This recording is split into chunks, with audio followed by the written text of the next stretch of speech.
கிறிஸ்துவில் மிகவும் பிரியமான ஹோப் டிவி நேயர்களே, உங்கள் யாவரையும் அன்போடு வாழ்த்தி வரவேற்கின்றோம்.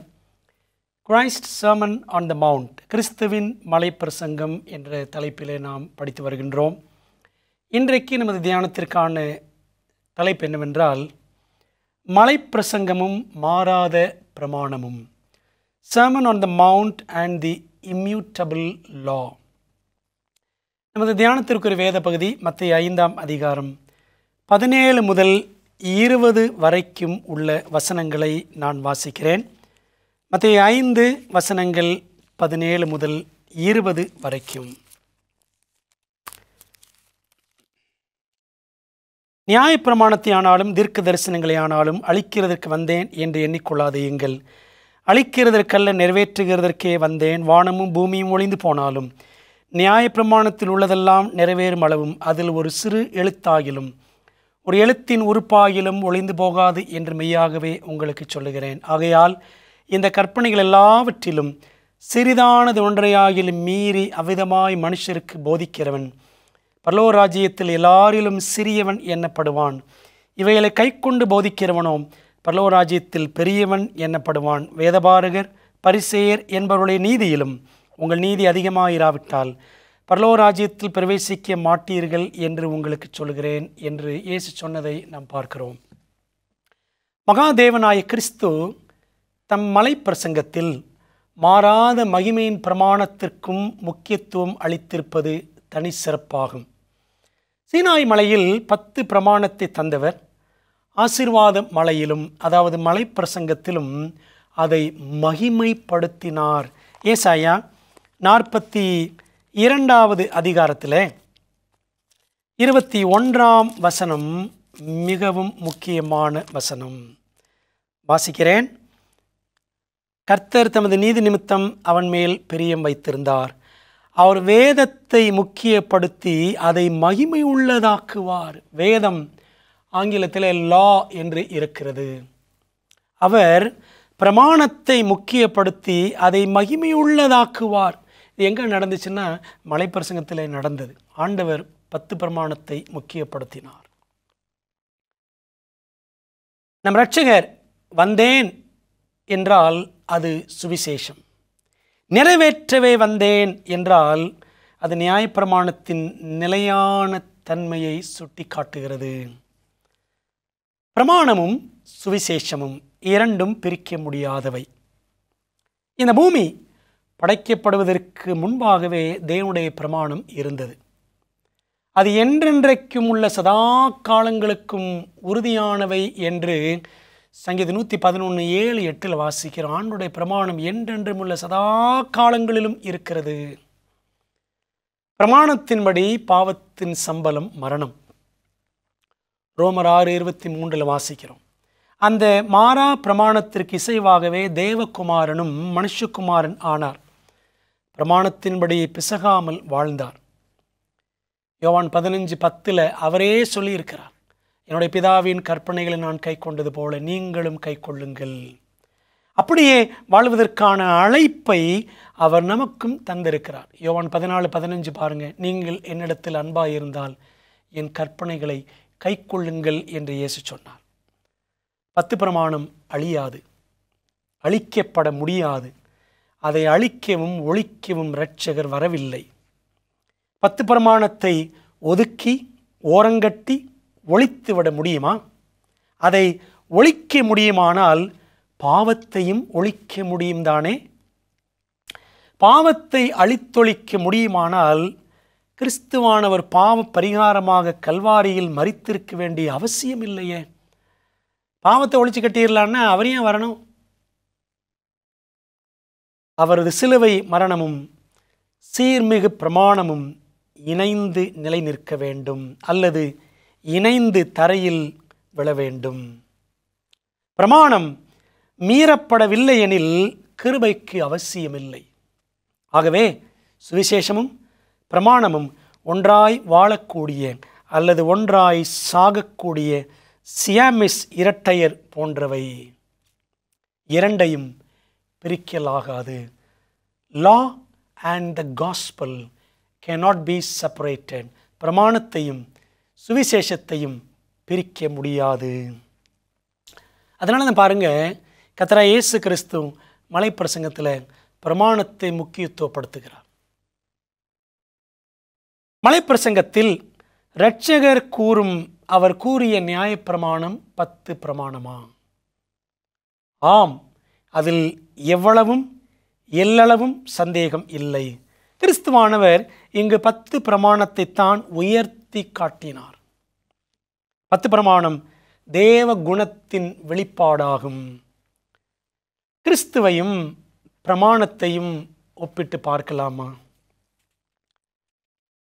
சுமார் 10 குறிப்புகளை நாம் பார்க்க முடியும். ஆனால் 5 காரியங்களை மட்டும் உங்கள் முன்பாக வைக்க விரும்புகிறேன். கிறிஸ்துவானவர், பைபிள் படிக்கிறோம், தேவன் அன்பாகவே இருக்கிறார். God is love. 1 யோவான் 4:8. கிறிஸ்துவானவர் அன்பானவர். அந்த பிதாவின் அன்பை கிறிஸ்துவானவர் இந்த உலகத்தில் தம்முடைய வாழ்க்கையின் மூலமாக, மரணத்தின் மூலமாக வெளிப்படுத்தினார். 10 பிரமாணம் கட்டளைகளின் சாராம்சமும் அன்புதான். ரோமர் 13:10 பாருங்க, அன்பானது நியாயப்பிரமாணத்தின் நிறைவேறுதலாக இருக்கிறது. 10 கட்டளைகளை ஒரே வார்த்தையில் சொன்னால் அன்பு என்று தான் சொல்ல வேண்டும். 2, தேவன், அதாவது கிறிஸ்து பரிசுத்தமானவர். நான் பரிசுத்தர். 1 பேதுரு 1:16. ஆண்டுடைய பிரமாணமும் பரிசுத்தமானதே. ரோமர் 7:12 வாசித்து பாருங்கள். 3, தேவன் நல்லவர், நன்மை செய்கிறவர். சங்கீதம் 119:68 வாசிக்கிறோம். கட்டளைகளும் நல்லவையே, நன்மையானவையே என்று நெகேமியா 9:13 படிக்கிறோம். ஆண்டவர் நல்ல கட்டளைகளை தந்தார்னு வாசிக்கிறோம். அதேபோல் ரோமர் 7:12 படித்து பாருங்க, அவருடைய கட்டளை நன்மையாக இருக்கிறது. 4, தேவன் நீதி உள்ளவர், சர்வலோக நியாயாதிபதி என்று வாசிக்கிறோம். ஆதியாகமம் 18:25. பிரமாணமும் நீதி உள்ளது. ரோமர் 7:12. சங்கீதம் 119, 172 இரண்டும் சொல்லுகிறது ஆண்டோடைய கட்டளைகள் நீதி உள்ளவை. 5, ஒற்றுமை. கிறிஸ்துவுக்கும் அவருடைய பிரமாணத்துக்கும் இடையிலான ஒற்றுமை. தேவன் மாறாதவர். மல்கியா 3:6 படிக்கிறோம். எபிரேயர் 13:8 வாசிக்கிறோம். அதாவது தேவன் நித்தியமானவர், அதே போல கட்டளைகளும் மாறாதவை. ஆண்டோடைய கட்டளைகள் நித்தியமானவை. சங்கீதம் 111:7-8 பார்த்தீங்களா? அப்போ கிறிஸ்துவுக்கும் பிரமாணத்துக்கும் இடையிலே இருக்கிற அந்த ஒற்றுமையை பார்த்தீங்கன்னா ஆச்சரியமாக இருக்கும். கிறிஸ்துவும் பிரமாணமும் ஒன்றே. பிரமாணம் அவசியமில்லை என்றால் கிறிஸ்துவும் அவசியம் இல்லை. பிரியமான தேவ பிள்ளைகளை, உங்களுக்கு விளங்குகிறதா? அப்போ ஆண்டவர் கிறிஸ்துவானவர் எப்படி இந்த பிரமாணத்தை முக்கியப்படுத்தி இந்த மலை பிரசங்கத்தில் பேசியிருக்கிறார்? 10 பிரமாணம் மூலதனமா மூடத்தனமா? சிந்தையிலும் சத்தியத்திலும் வேத அறிவின் அனுபவத்திலும் முதிர்ச்சி பெறாத அநேகர். கிறிஸ்துவானவர் தமது மரணத்தால் சன்மார்க்க பிரமாணத்தை ஒழித்து விட்டார். மாரல்லா, அதாவது 10 கட்டளைகள், ஒழுக்க பிரமாணம், அதான் 10 கட்டளைகள். இந்த 10 கட்டளைகளை ஒழித்து விட்டார் என்று சொல்லி கொலோசியர் 2:14 முதல் 17 வரையிலான வசனங்களை சுட்டி காட்டி தவறாக அவர்கள் போதித்து கிறிஸ்தவ உலகத்தை வஞ்சனைக்குள் வழிநடத்தி வைத்திருக்கின்றனர். இன்னும் அநேகர வஞ்சனையில் வழி நடத்திட்டு போகிறாங்க. 10 பிரமாணம் காலாவதியாகிவிட்ட பிரமாணம் போல் காட்டுகின்றனர். 10 பிரமாணம் அதெல்லாம் இந்த காலத்தில் செல்லாது. 10 பிரமாணம் தேவையில்லை. ஆண்டவர் இயேசு கிறிஸ்து சிலுவையில் அவர் தொங்கின பொழுது 10 கட்டளைகளை ஒழித்து விட்டார் அப்படின்னு இன்னைக்கு சொல்கிறாங்க. கொலோசியர் 2:14 முதல் 17 வசனங்களை காண்பித்து அந்த வசனங்களை நீங்கள் படித்து பாருங்கள். அன்பான தேவ பிள்ளைகளே, கட்டளைகளால் நமக்கு எதிரடையான பிரமாணத்தை அவர் சிலுவையில் வெளியரங்கமான கோலமாக்கி அதை உரிந்து கொண்டார், சிலுவையிலே ஆணி அடித்தார், வெற்றி சிறந்தார், அப்படி இப்படின்னு சொல்லி 10 கற்பனை ஒழிச்சு விட்டார் அப்படின்னு சொல்கிறாங்க. அதோ பரிதாபம். சிந்தையிலும் சத்தியத்திலும் வேத அறிவின் அனுபவத்திலும் முதிர்ச்சி பெறாதவர்கள். கர்த்தர் அப்படிப்பட்ட பிள்ளைகளுக்கு சத்திய வெளிச்சத்தை கொடுக்கணும்னு சொல்லி நாம் ஜெபிக்கணும். ஓய்வு நாள் 7ஆம் நாளே, அதாவது சனிக்கிழமையே என்ற ஒரே ஒரு கட்டளை மட்டும் அவர்களுக்கு ஒவ்வாமையாய் இருப்பதால், அலர்ஜிக், சாபத் இஸ் சாட்டர்டே அப்படின்னு சொன்ன உடனே ஓய்வு நாள் சனிக்கிழமை, 7ஆம் நாள் சனிக்கிழமை, 4ஆம் கட்டளை சனிக்கிழமை அப்படின்னாலே அது அலர்ஜிக் நிறைய பேருக்கு.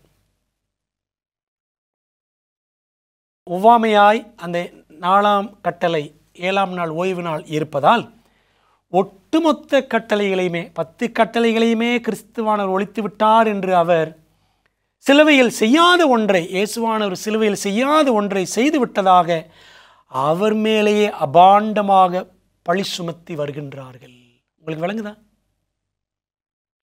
இப்படிப்பட்ட கள்ள கருப்பாடுகள் எழும்புவார்கள் என்பதை முன்னமே அறிந்திருந்த இரட்சகர் மலைப்பிரசங்கத்தில் ஆணித்தரமாக பிரமாணத்திற்கென பதித்த முத்திரை தான் மத்தேயு 5ஆம் அதிகாரம் 17 20 வரை உள்ள வசனங்கள். அதான் இப்பொழுது நம்முடைய தியானத்தினுடைய முக்கிய வேத பகுதி. பிரியமானவர்களே, சிலுவையில் ஒழிக்கப்பட்டவை சடங்காச்சார பிரமாணங்கள் மட்டுமே ஆகும். உபாகமம் 31ஆம் அதிகாரம் 24 26 வரை உள்ள வசனங்களை நிதானமாக வாசித்து பார்க்க வேண்டும். உபாகமம் 31 24 26 வரைக்கும் இந்த வசனங்கள் என்ன சொல்லுது? மோசே இந்த நியாயப்பிரமாணத்தின் வார்த்தைகள் முழுவதையும் ஒரு புஸ்தகத்தில் எழுதி முடித்த பின்பு 10 கட்டளைகளை ஆண்டவரே எழுதினார். அப்படிதான் யாத்திரை 31:18 வாசிக்கிறோம். ஆனால் இந்த சடங்காச்சார பிரமாண வார்த்தைகளை மோசே ஒரு புத்தகத்தில் எழுதினான் என்று இங்கே வாசிக்கிறோம். உபாகமம் 31:25 மோசே கர்த்தருடைய உடன்படிக்கை பெட்டியை சுமக்கிற லேவியரை நோக்கி, நீங்கள் இந்த நியாயப்பிரமாண புஸ்தகத்தை எடுத்து அதை உங்கள் தேவனாய கர்த்தருடைய உடன்படிக்கை பெட்டியின் பக்கத்திலே வையுங்கள். பார்த்தீங்களா? 10 பிரமாணம் எழுதப்பட்ட பலகைகள், 2 பலகைகள் பெட்டிக்கு உள்ளே வச்சாங்க. இங்கே மோசே எழுதின நியாயப்பிரமாண புஸ்தகத்தை பெட்டிக்கு பக்கத்தில் வச்சாங்க. வெளியில், பெட்டிக்கு வெளியில், பெட்டிக்கு பக்கத்தில். வசனம் எப்படி முடிகிறது பாருங்க. உபாகமம் 31:26 அங்கே அது உனக்கு விரோதமான சாட்சியாயிருக்கும். எதுங்க நமக்கு விரோதமான சாட்சி? 10 கட்டளைகளா? இல்லை. பிரியமானவர்களே, கொலோசியர் 2ஆம் அதிகாரத்தில் பாருங்கள், அந்த வசனம் 14 17 வரைக்கும் பார்த்தால் 14ஆம் வசனம், நமக்கு எதிரடையாகவும் கட்டளைகளால் நமக்கு விரோதமாகவும் இருந்த கையெழுத்து. எந்த கையெழுத்து? மோசே எழுதின கையெழுத்து. அதை குலைத்து நடுவில் இராதபடிக்கு எடுத்து சிலுவையின் மேல் ஆணி அடித்து 15ஆம் வசனம், துரைத்தனங்களையும் அதிகாரங்களையும் உரிந்து கொண்டு வெளியரங்கமான கோலமாக்கி அவைகளின் மேல் சிலுவையிலே வெற்றி சிறந்தார். ஆகையால் போஜனத்தையும் பானத்தையும் குறித்தாவது, பண்டிகை நாளையும் மாத பிறப்பையும் ஓய்வு நாட்களையும் குறித்தாவது ஒருவனும் உங்களை குற்றப்படுத்தாதிருப்பானாக. பார்த்தீங்களா? சடங்காச்சார பிரமாணத்தில் நிறைய போஜனங்கள், பானங்கள், மாதப்பிறப்புகள், ஓய்வு நாட்கள் அப்படிலாம் இருந்துச்சு. பைபிளில் 2 ஓய்வு நாட்கள். ஒன்று வாராந்திர ஓய்வு நாள், அதாவது 7ஆம் நாள் சனிக்கிழமை. இன்னொன்று வருடாந்திர ஓய்வு நாள் அல்லது பண்டிகை ஓய்வு நாள். இந்த பண்டிகை ஓய்வு நாள் திங்கக்கிழமை வரும், ஞாயிற்றுக்கிழமை வரும், சில நேரம் சனிக்கிழமை வரும், எப்போனாலும் வரும். ஆனால் வாராந்திர ஓய்வு நாள் 7ஆம் நாளில் மட்டும்தான் வரும்.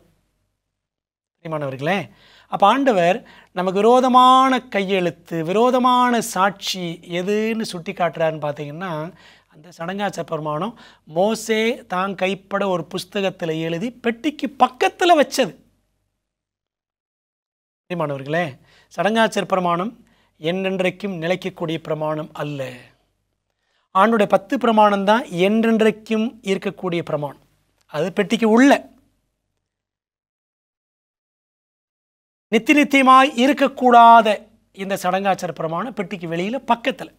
அப்போ ஆண்டவர் ஒழிச்சது அந்த மோசே ஒரு புஸ்தகத்தில் எழுதி பெட்டிக்கு பக்கத்தில் வச்சார்ல, அந்த சடங்காச்சார பிரமாணத்தை தான் ஒழித்தார் சிலுவையிலே. பிரியமான தேவ பிள்ளைகளே, ஆண்டவர் இயேசு கிறிஸ்து அந்த சடங்காச்சார பிரமாணங்களை ஒழித்திருக்கவில்லை என்றால் நாம் இன்றும் 7 யூத பண்டிகைகளை கொண்டாட வேண்டியது இருந்திருக்கும். லேவியராம் 23 இருக்கிற அந்த 7 பண்டிகைகள். ஆடு மாடு காளைகளை பாவ நிவாரண பலிகளாக செலுத்த வேண்டியது இருந்திருக்கும். அல்லேலூயா. நம் அருமை இரட்சகரால் தேவாலய திரையும் கிழிந்து போனது, பழைய ஏற்பாட்டு பலிமுறையும் ஒளிந்து போனது. மாணவர்களே, மத்திய 27:51 வாசிக்கிறோம், தேவாலய திரைச்சீலை மேலிருந்து கீழ் வரைக்கும் 2ஆக கிழிந்தது. பிரியமான தேவ பிள்ளைகள், ஆண்டு எல்லாத்தையும் ஒழிச்சிட்டார். இந்த பழைய ஏற்பாட்டு பலிமுறைகள் எல்லாம் அவர் ஒழித்தார். அதான் தானியேல் 9:27 வாசிக்கிறோம், பலியையும் காணிக்கையும் ஒழிய பண்ணுவார் என்று தானியேல் 9:27 சொல்லுது. அந்த பலியையும் காணிக்கையை ஒழிய பண்ணுவார் என்று சொல்லக்கூடிய அந்த வசனம் கிறிஸ்துவினுடைய அந்த தியாக மரணத்தினால் உண்டாகிற காரியத்தை தான் சொல்லுது. நிறைய பேர் அந்த வசனம் அந்தி கிறிஸ்துவ பற்றி சொல்லுதுன்னு சொல்லுவாங்க. அது பொருள் அல்ல. அன்பான தேவ பிள்ளைகளே, பிரமாணத்தை ஒழிப்பது அல்ல, ஆனால் அவரது கிருபையினால் அந்த பிரமாணத்தின் கட்டளைகளுக்கு மீண்டும் மனிதனை கீழ்ப்படிதலுக்கு கொண்டு வர வேண்டும் என்பதே பூமியில் கிறிஸ்துவின் பணியாக இருந்தது என்று Christ's Sermon on the Mount அல்லது Mount of Blessing, Thoughts from the Mount of Blessing என்ற புத்தகத்தில் எலன் ஒயிட் என்ற ஆசிரியர் எழுதி வைத்திருக்கிறார். கிறிஸ்துவனுடைய வேலை இந்த பூமியில் என்ன?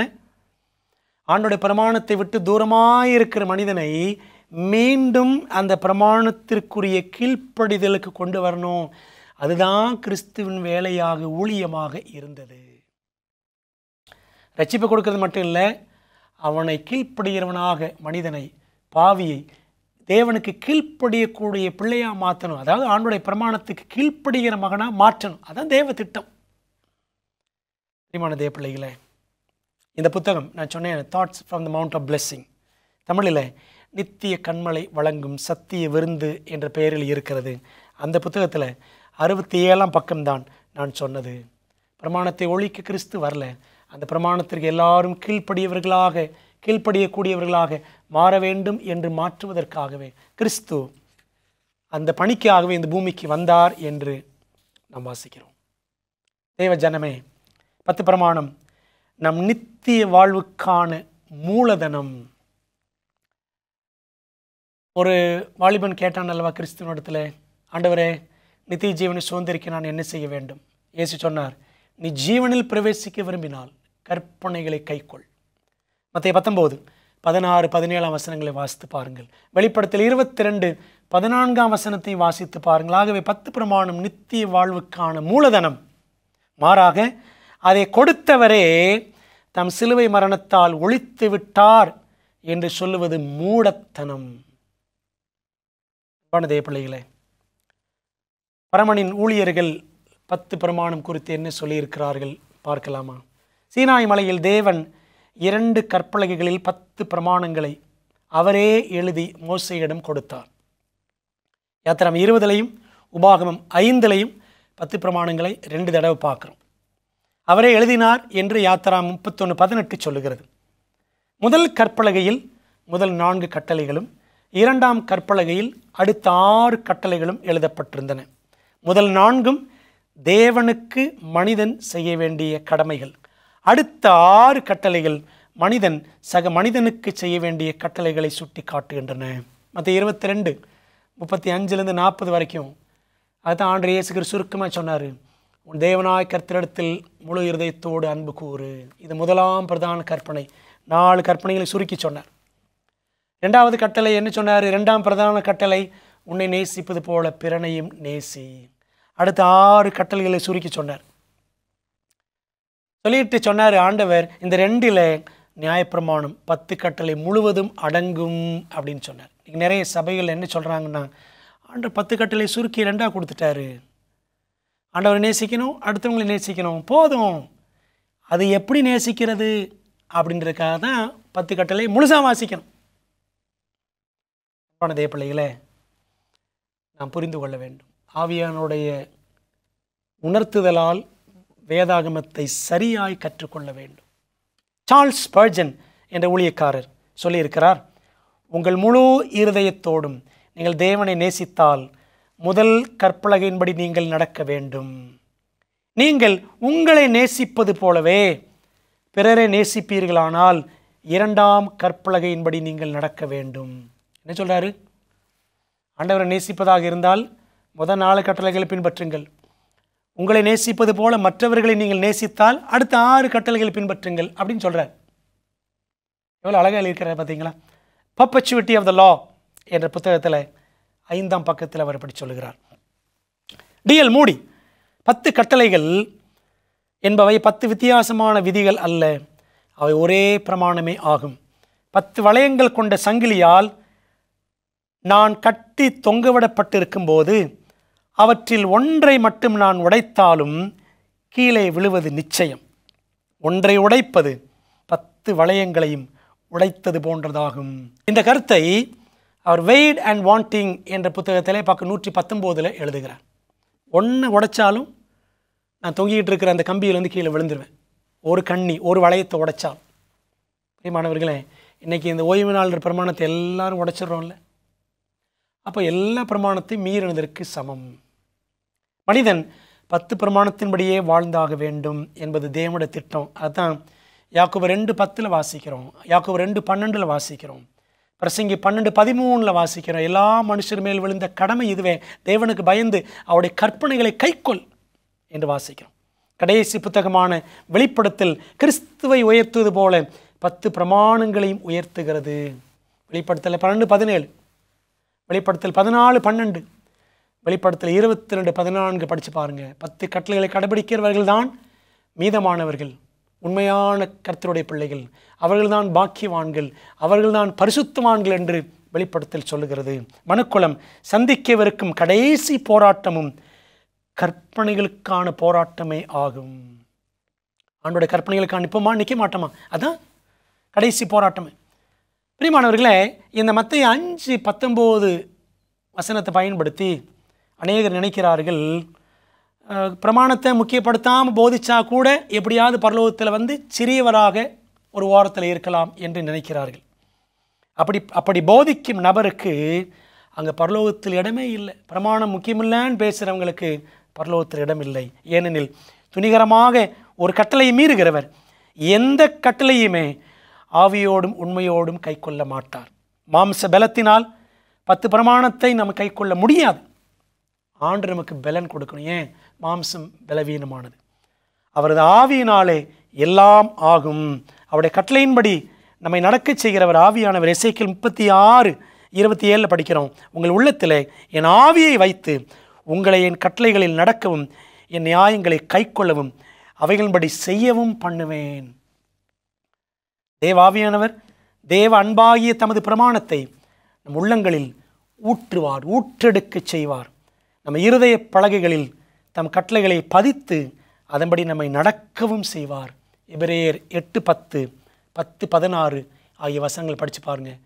கட்டளையின்படி நடக்கிறதுக்கு பலன் கொடுக்கிறவர் ஆண்டவர் மட்டுமே, ஆவியானவர் மட்டுமே. ஒப்பு கொடுப்போமா? நல்ல தகப்பனே, கிறிஸ்துவின் மலை பிரசங்கத்தில் பிரமாணத்துக்கு எவ்வளோ முக்கியமான இடம் கொடுக்கப்பட்டிருக்கிறது. எங்களுடைய வாழ்க்கையிலே ஆண்டவரே, உம்முடைய பிரமாணத்தை நாங்கள் ஒதுக்கி வைத்திருந்தோம் என்று சொன்னால், அதிலும் குறிப்பாக ஓய்வு நாள் 7ஆம் நாளே சனிக்கிழமையே ஓய்வு நாள் என்ற சத்தியத்தையும் அறிந்தும் நாங்கள் கீழ்ப்படியாதிருந்தால், ஒருவேளை அறியாமல் இருந்தால் எங்களுக்கு கற்றுத்தாரும். அறிந்தவர்கள் கீழ்ப்படியவும் அறியாதவர்கள் கற்றுக்கொண்டு கீழ்ப்படியவும் கிருபைகளை கொடும். ஜெபத்தை கேட்டதற்கு நன்றி. இயேசுவின் மூலம் ஜெபிக்கிறோம் நல்ல பிதாவே, ஆமென். மாணவர்களே, கர்த்தர் உங்களை ஆசீர்வதிப்பாராக.